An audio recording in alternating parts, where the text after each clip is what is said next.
Hello, welcome to The Horticulturalist. I am Matthew Lucas. And I'm Stephen Ryan. And we post every week on a Friday. So if you want to know what we're doing this week and next week, do hit subscribe and the notification bell, and you'll know exactly what's coming up next. And don't forget we have our Monday shorts as well. So if you've got a burning horticultural question you'd like me to answer for you, post it in the comments below. Tell me where you're from so that I've got context, and I will attempt to answer your questions for you, and hopefully other people will enjoy learning about them as well. They will indeed. And if you want to learn even more, you might want to think about joining the Royal Horticultural Society of Victoria. Yes, it's a very worthwhile organisation that is sort of the parent body for amateur horticulture in Australia. And so any person who lives anywhere within Australia will enjoy their journal and the other events and things that they're doing every year. They need to ditch the patron, Yeah.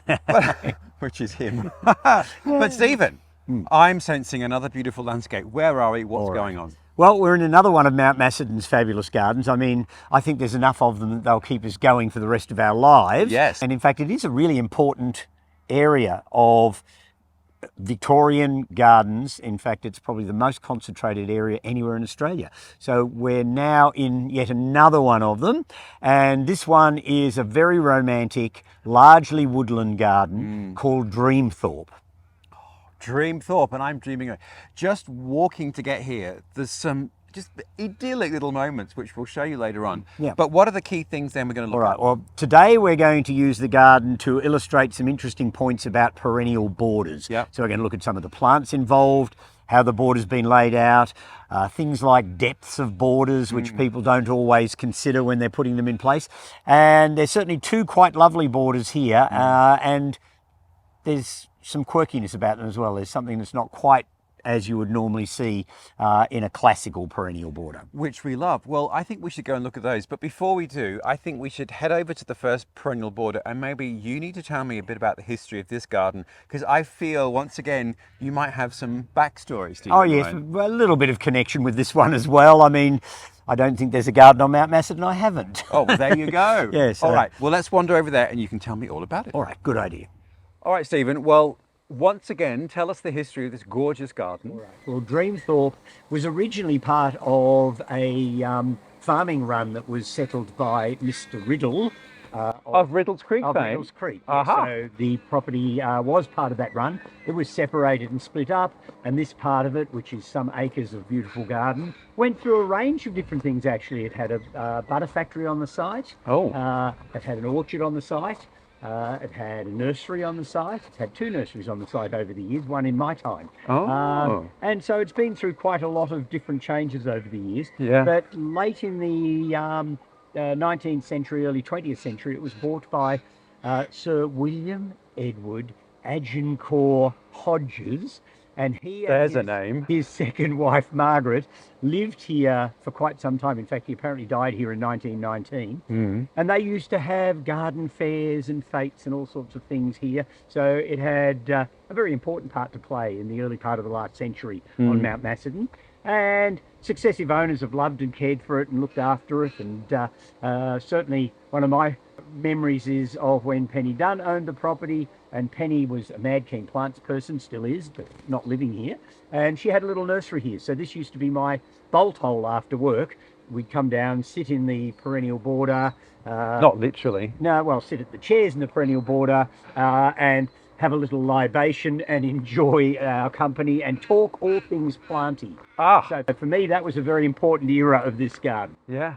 Sounds like bliss. It was a lovely era of when we had a little sort of coterie of mad keen plants people who lived in this area, and we used to see each other on a seriously regular basis and discuss all things horticultural. And were you involved in any of the planting in this garden? There's a little bit of me in this garden. Like there is in There's a little bit of you everywhere, yeah, Stephen. Exactly. So yes, I helped plant one of the woodland walks with some evergreen plants to break it up from another area. So there's Euphorbias and lumas and things that came from me. There's also a big border of Skimmia japonica that came via me in another shady part of the garden. So yes, so I've had quite a bit to do with it over several owners, to be honest. There you go. Well, I think the first thing we're going to go and look at is the amazing perennial border that's by the front of the house. Yes, I think that's a great idea. Well, let's go and have a look at that. Looking Okay.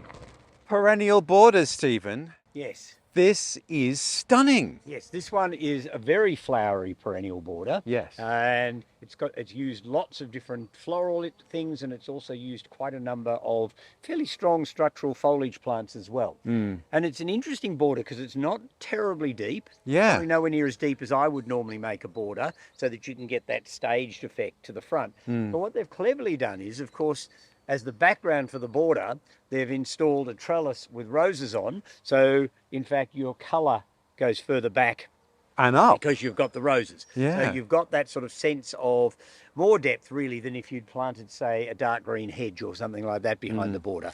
So And there we'll you go. see a hedge as a backdrop in the other border that we'll go and look Yes, at. we'll go and have a look at a secondary set of borders in another part of the garden. So what about some of the things that are actually in this border? I mean, it looks classic material to me. Talk Yep. us through some of the Yeah, well, plants. it is basically. I mean, there's repetitive use of Euphorbia, just one of the Euphorbia characias forms. Yeah. There is repetition of Cardoons, which are always a wonderful sculptural element with their fabulous silver foliage. Yeah. And nearly everything has been repeated several times. So you've got the Cerinthe, the valerian, in its different shades of pink, and that will self-seed itself around. There's Nepeta, there's Lychnis coronarius in its white form. So you've got that rather pretty white and grey. And so it's not been carefully colour coordinated beyond an inch of its life. It's just a really nice mixture, but there's no really glaring I was going to say, they're all very sympathetic, and I think the yellows and the silver look absolutely stunning. But you know what I love even more, I think, is the urns, just like a strong punctuation point. That's the other thing too. When you've got a long border, and this one's comparatively long, it's probably longer than the average home gardener would manage to fit into their garden. They're punctuated by having a large urn on one end and a large, slightly amorphous box bush on the other end. So it sort of makes a full stop at the ends of the border, which I think is really useful. And this border is parallel to the house. So as you're looking from the veranda of the house, you're looking onto this border, which is a beautiful sightline. And of course, the other thing with the border here, which seems to work, is that the main driveway to the property runs part through the border virtually at one end. Yeah. And so, of course, as you come up the driveway, you've got that wonderful feeling of sudden reveal, and that's really exciting. And one of the things too, I guess, about perennial borders is what's behind them. Well, So in this case, there's a trellis and the roses. So as you're driving up from the other side, you're seeing a trellis with roses. Yeah, you are. It's just got a bit of agapanthus along the back of it. And then when you come around the corner, ta-da! Yeah, and there is the house. Yeah. So it works really well that way. I mean, you could have gone the opposite way and just done away with the border altogether and just had the grand sweep of lawn all the way to the front gate. But I think the idea of cutting it up like this so that it does reveal the house when you get closer to it, I think is fabulous. I like it. It is. It's beautiful. Well, I'm intrigued to go and look at more. All right, let's. Well, come in through this little entryway and look what is before us. Oh, this is so beautiful. Yes, so this is the second perennial border in the garden here, and there's lots of interesting aspects to it that are not the classical way that perennial borders are dealt with. And so we've got quite a few things to discuss in this particular part of the garden. Yeah. So the first thing, and the most obvious, is that it's not a straight It's curvy. double border. So yes, it's curvy, so it wanders around through the garden, circumventing a large cherry plum in the middle of the actual lawn in the borders. Well, we'll come and talk about that because obviously that's going to create shade, Stephen. Yes, and it does, and that's the other thing with this border. It starts off in a sunny area down one end, and as you follow it along, you come into the shade of some large oaks, and so suddenly the border changes in its constituents because you've got a whole different palette of plants you've got to use. And the other thing too of interest is that there's actually a little bit of a break in the border when you go from the sunny to the shady part. So it's almost like having two sets of perennial borders. So they haven't tried to necessarily run one through into the other.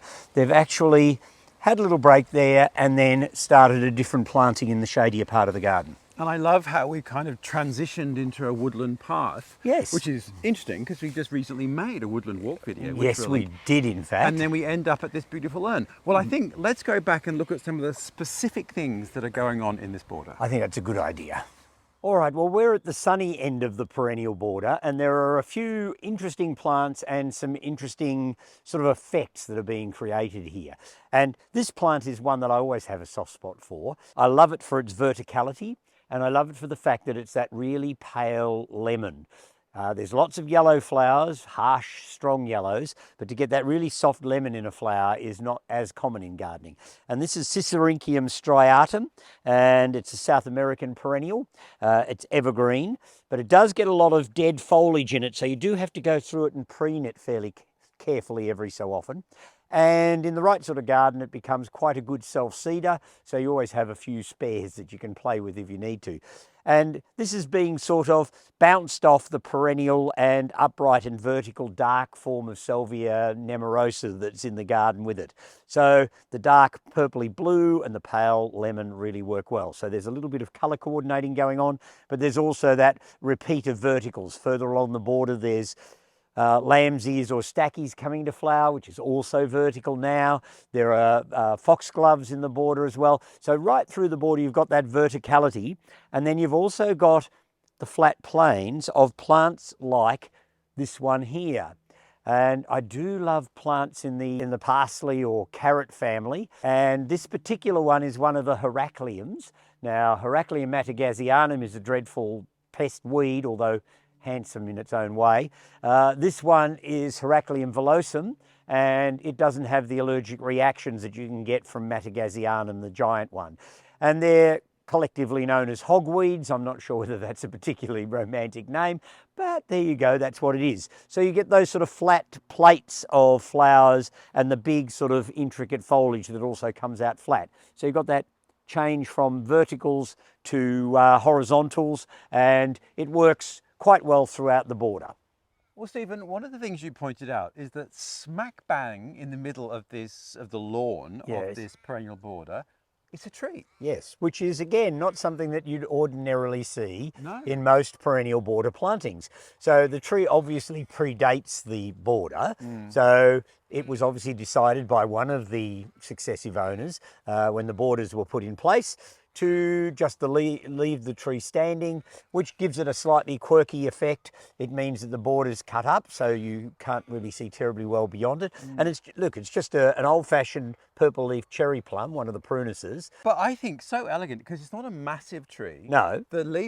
The foliage colour is stunning, but the fruit too. So we are in late spring at the moment. Yep. And they're just like little jewels. Yeah, Gorgeous. fabulous. And of course, in the late winter, it would be a mass of plum blossoms. So it would be just a mass of tiny pink or white blossoms in the early part of the season, which actually works for the border because very early in the season, perennial borders tend to be very vacant. So to have something that you can walk in and appreciate when you're not really paying that much attention to the things growing in the border, I think is actually quite a splendid idea.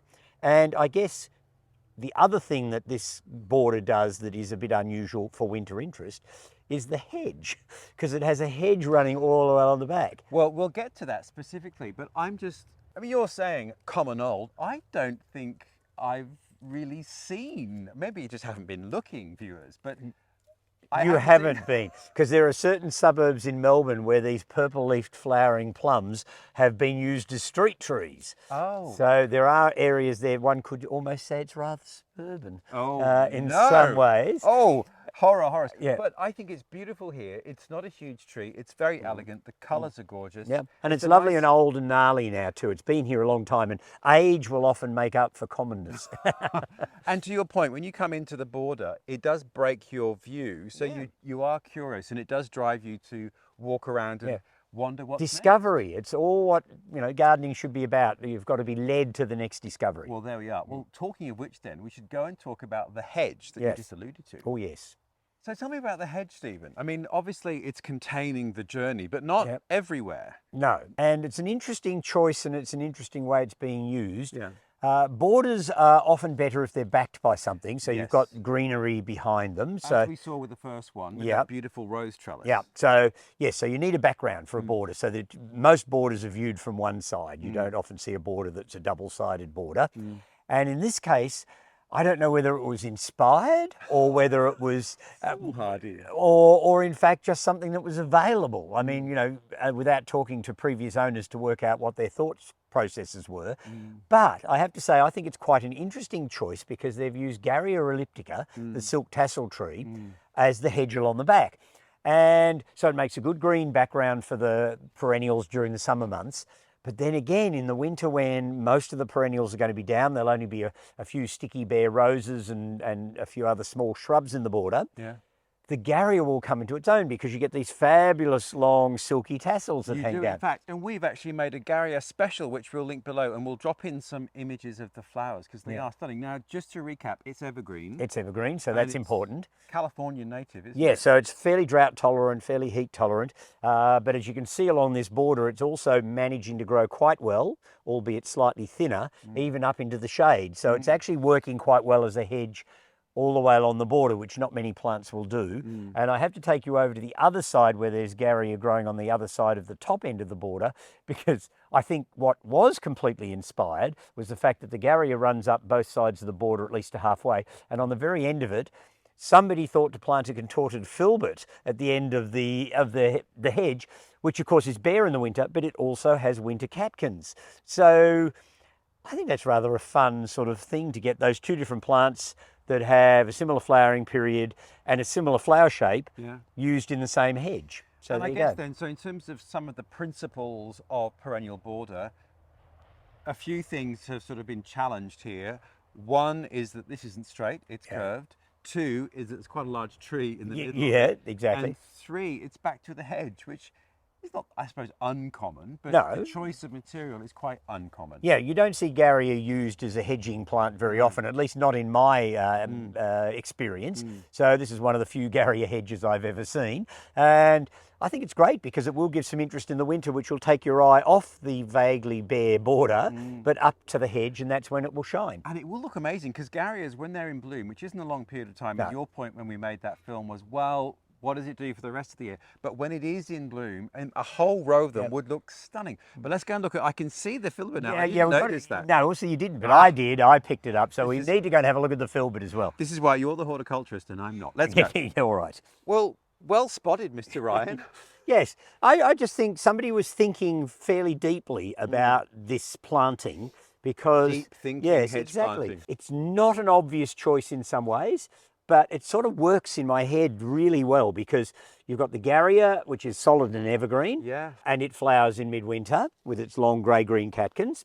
Then next to it, you've got a contorted filbert, which is Corylus avellana contorta, and it's bare in the winter. And FYI, we made a video featuring this, which I'll link below. Yes, what a good idea. And of course, that'll be bare in the winter, so you'll have the twisty, curly stems, which are going to be quite architectural and interesting, even sculptural. Yeah. But it also gets catkins, so it will have its soft yellowy catkins that will hang from the branches of the contorted filbert at around about the same time that the Garrya is doing its thing. And the contrast between the bare-leafed contorted stems with the flower tassels, the evergreen, slightly grayer with the tassels, it will be very architectural. So you're right, a really great moment. And it punctuates. It does. So we'll show you the footage, but this is sort of the opening to a fork in the path of the perennial border. Yeah, so the perennial border here is punctuated all the way along with interesting asides, which actually makes a good deal of sense as well because it stops you from doing the border too quickly. Yeah. There's things to stop and engage you. And this path, and I'll just do a quick 360 for you, leads to sort of a rhododendron roundel, which is just going over as we're late spring now, but there's still a few in bloom, so we'll show you. And with a seriously good copper beech. Yes. However, yes. The other side of the path, which we will have a look at in a moment, has also got a contorted filbert, so they've created that sense of symmetry by having one on either side. Now, I don't know whether contorted filberts are usually grafted in England or in North America, but they've for many years been grafted here onto an ordinary hazelnut. And I think that had something to do with ease of propagation, but it has great management issues because the one on this side of the path has done what nearly every grafted contorted filbert I've ever met has done, and that is... you've met some nasty ones. Yeah, I met a lot of contorted filberts in my time, and this one is suckering from the understock. All right, you can see here the straight stems of the normal hazelnut that's been used as an understock for this contorted one. And this means regular management. At least once a year, you'll have to get down in underneath this plant and try and get rid of the suckers as far down as possible. Sometimes you can rip them out if they're small, and that takes them out of the root or the stem in one piece. Sometimes you can't, so you've just got to cut them off as flush with the beginning bit of it as possible. So unfortunately, it then becomes a lifelong job. Well, here we are sort of halfway along the border, and you know, your point earlier on was about stopping and having things to sort of break your attention. This is such a beautiful spot. Yeah, and it not only makes you stop and makes you sort of look at another aspect in the garden, but it's also a destination. So it brings you through the border because you know that you're going to come up here, sit down, have a nice glass of wine and some nibbly things. I'm not seeing those, Stephen. Yeah, I'm sorry. I should have organised it earlier. You need a hot chocolate. It's a little brisk for late spring. It is rather, isn't it? Yes. And this actually has other assets as well. It's got a couple of large old trees. So in high summer, you've got a hazelnut and a green leaf cherry plum that give you some shade in here. So it becomes this sort of sheltered and welcoming nook. And Pan. Yes, and Pan. He's just here for no apparent reason, but anyhow. Panning around. Yes. But interesting about the trees, the small trees here, Yeah. well, I guess large shrub, small trees, and there is a buddleia and a few things in there. So that's the use of shrubs or small trees in perennial borders as part of the plan. So we've got that cherry plum sort of perhaps accidentally, but there is a part for them to play in your border planning, isn't there? There is, because again, certainly in Australia where we use our gardens 12 months of the year, and so do the cockatoos. And so we're not limited by saying, oh, it's too cold to go outside, so the border doesn't matter.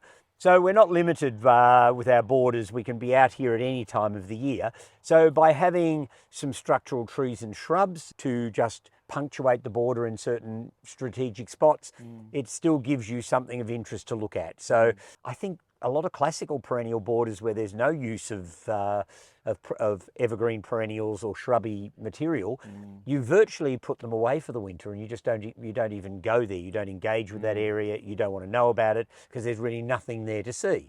So by having that multi-layered thing, it gives sort of a sense of something all year round, which I think is fabulous.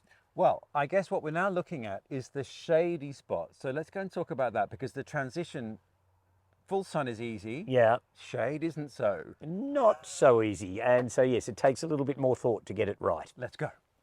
All right, so we're heading into the shade underneath a large oak tree along the border. And there's a few sort of classical shade-loving plants growing here. And I guess it depends on your attitude as to whether you like them or you see them as weedy or whatever.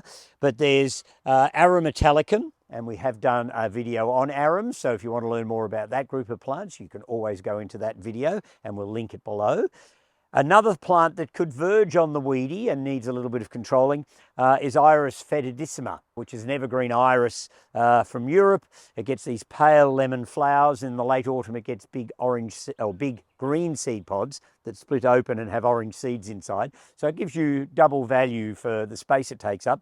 It does self-seed rather prolifically, and I love the fact that it's one of its common names is stinking gladwin.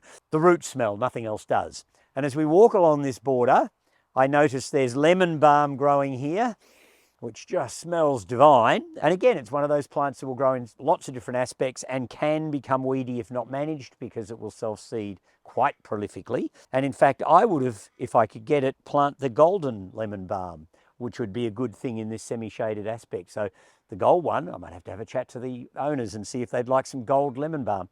And another plant which is rather handsome is Aruncus, or goat's beard. It's sort of like a giant astilbe, and it will flower in the high summer. It's just coming out with its flower buds now, and it gets a lovely open white foamy flower head on it, and it can get up to 2 meters nearly, so it gives quite a bit of height and structure to a border. And of course, here on this side of the border, one of those indispensable plants for light to heavy shade are the columbines, Aquilegia vulgaris, and here they're in shades of purple and pink, and they're just going over now, but they will have been giving splendid colour for weeks and weeks and weeks through the spring, and their foliage isn't too bad either. And as we walk up the border, we've got white-flowered comfrey on one side, and one of my all-time favourite and elegant perennials for the shade, which is the Solomon seal, Polygonatum hybridum. And they make lovely colonies. You get these beautiful arching stems. They're just finishing flowering now, but they get little green and white bells that hang under the flowers. And 3 stems in a vase, a floral artist makes you.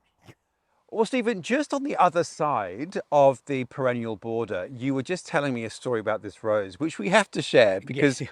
I love such stories. And we're talking about this wonderful cream rose Yeah. that's growing on pillars in this rose circle. So what's the story? All right, well, it's a rose called Sally Holmes. I remember being in Normandy a few years ago, and we saw it used a lot in roadside plantings, all sorts of places. So we hadn't seen a lot of it here, though. I don't remember seeing Sally Holmes before I did my French trip. And so I asked one of the leading rose breeders there what this rose with the huge big heads of creamy white flowers was. And he told me it was Sally Holmes, and then went on to tell me the story that most of the rose breeders of France weren't particularly impressed because apparently it took off a major worldwide award as, you know, the rose of the year or the rose of the whatever. I don't even know what the award was exactly, but it was bred by an amateur home gardener. And so, of course, the rose breeders weren't overly impressed because somebody who hadn't the background, didn't raise the thousands of seedlings that they raised, culled them to create, you know, the best rose they could manage.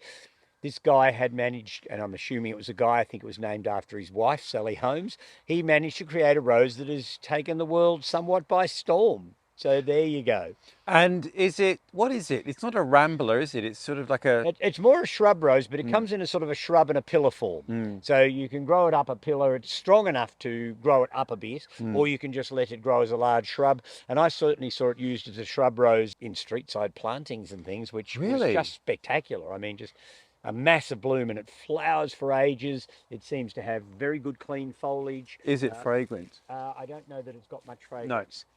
Which is probably one of the main downsides of Sally Holmes, but it is a really good landscape rose. So definitely worthwhile considering if you're looking for something that has flower power. And it's stunning as punctuation marks in this circle. And then you just need a couple of accent plants on corners just to have structural things. Here they've used cardoons, which look rather splendid at this time of the year. They do. But cardoons, of course, do die down. You might consider putting something in that's a more evergreen plant so that it's there all the time. The sort of the garden rooms, the spaces within spaces in this garden are really beautiful. But what is catching my eye is this amazing row of incredible conifers. Yeah. Let's go and have a look at that because I'm intrigued. Yeah, all right. I think that's a very good idea. So Stephen, what are these trees? They are the most majestic, slightly eerie things. Always that row of slightly knobbly bleached trunks. Yes, well, it's the Monterey cypress, Cupressus macrocarpa, and this would have been back in the early days a hedge. So it would have been trimmed as a hedge, and it probably separated a utility area from the main garden area. So the far side of the hedge would have had all the utilities there, the compost bins, the chook sheds, all those And kinds that of things. may have been a stable building, actually, Yeah, quite looking at it. possibly. And so on that side would have been all the utilities, this side would have been the garden, and it would have been a trimmed hedge. And so at some stage, somebody stopped trimming.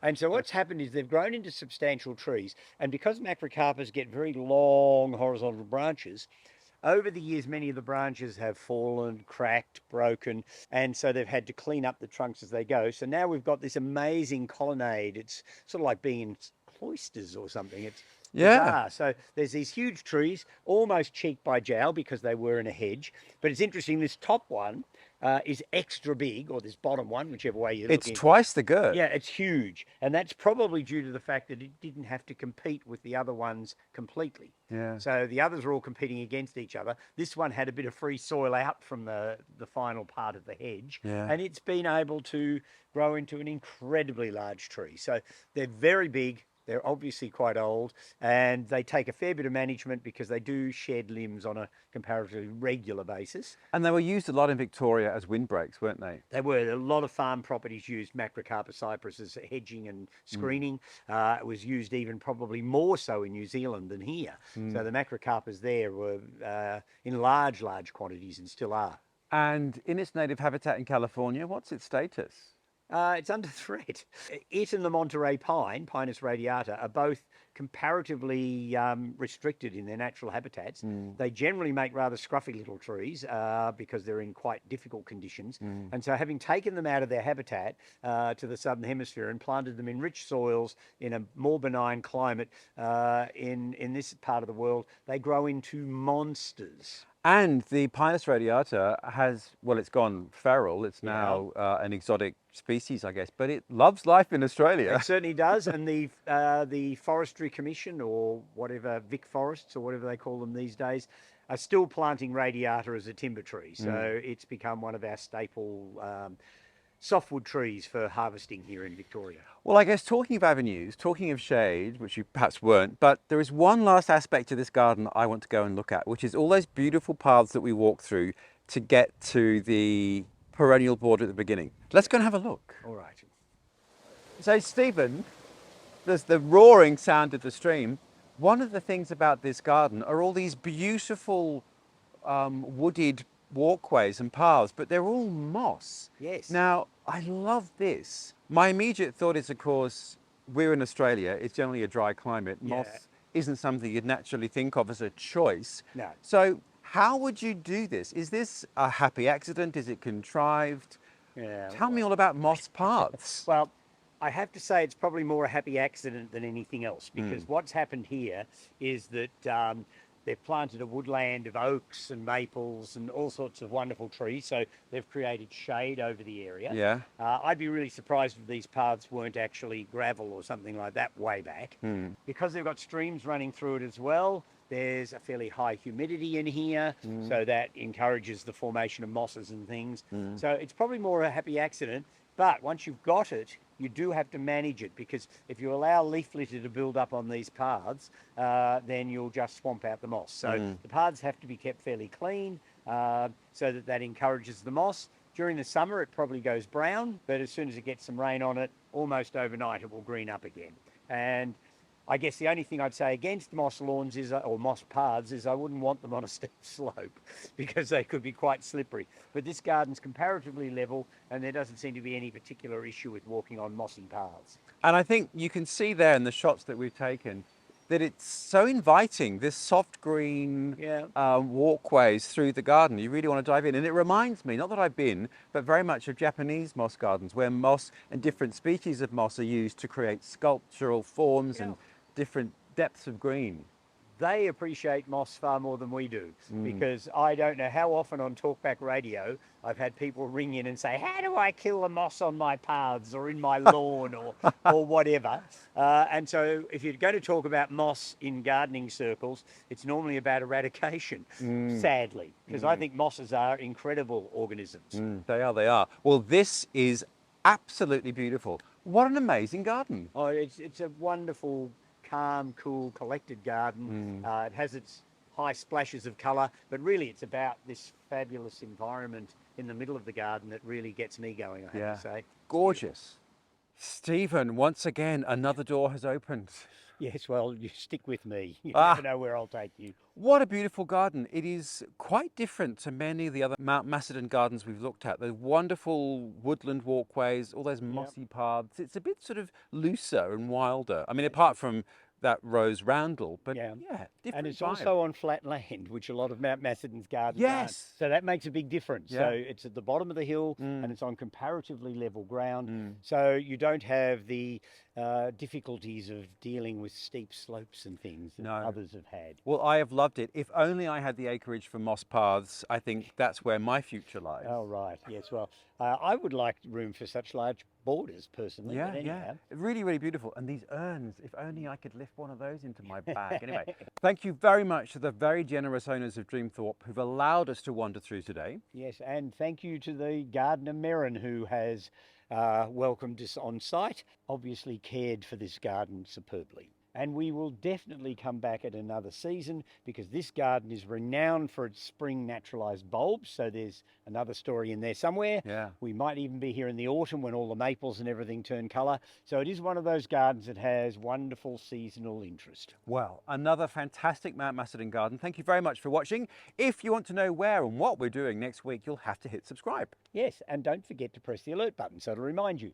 And don't forget we have our shorts on a Monday, which really are answering your questions. So if you've got a horticultural question you'd like me to answer for you, put it in the comments below. Tell me where you're from so that I've got context, and I will try and answer your question on a Monday. I will just read it out. But until then, thank you very much for watching, and we look forward to seeing you next week. Bye all.